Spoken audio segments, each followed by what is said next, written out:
किसी भी प्रकार के लक्ष्य की प्राप्ति के लिए या मोक्ष की प्राप्ति के लिए श्रीमद् भगवत गीता में बहुत ही सुंदर वर्णन किया है। प्रथम अध्याय के श्लोक नंबर 61 में उन्होंने कहा कि तानि सर्वाणि संयम्य युक्त आसीत मत्परः वशेहि यस्येन्द्रियाणि तस्य प्रज्ञा प्रतिष्ठिता। अर्थात संपूर्ण इंद्रियों को वश में करके समाहित चित्त हुआ मेरे परायण होकर ध्यान में बैठना।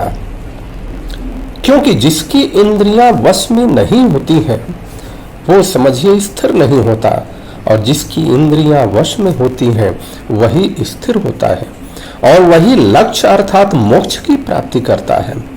अगर ऐसा नहीं होता है तो व्यक्ति विषयों का चिंतन करने वाले पुरुष के उन विषयों में आसक्ति हो जाती है, अर्थात दिन रात उस विषयों का चिंतन करने लगता है।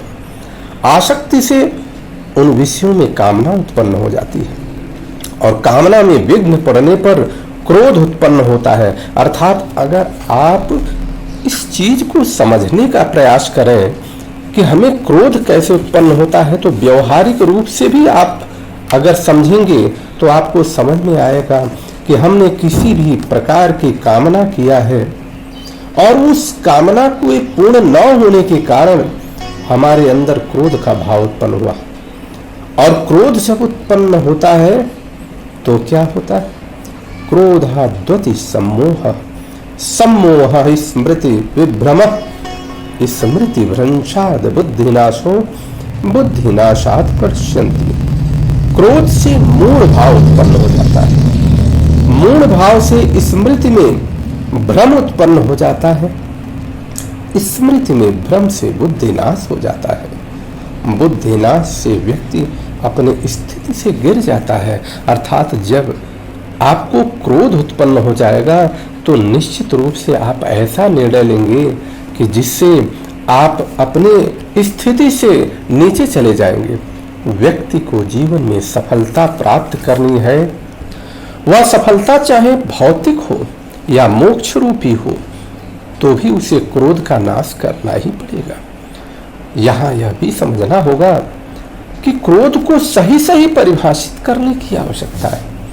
कभी कभी अनजाने में व्यक्ति स्वाभिमान को अभिमान समझ बैठता है, अभिमान को ही स्वाभिमान समझ बैठता है, क्रोध को अपना तेज बताता है और तेज को क्रोध समझ बैठता है। इसीलिए सनातन संस्कृति में गुरु की परंपरा बताई गई है।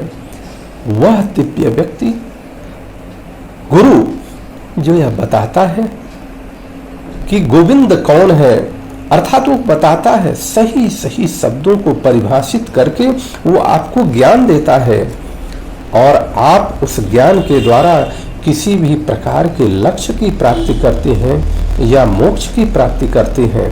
गुरु गोविंद दो खड़े काके लागो पाए, बलिहारी गुरु आपने गोविंद दियो बताए। गुरु की परंपरा इतनी सुंदर है कि इसी गुरु परंपरा पर एक पंथ का निर्माण हो गया और वह गुरुवाणी की ही पूजा करते हैं, गुरु ग्रंथ साहब की ही पूजा करते हैं।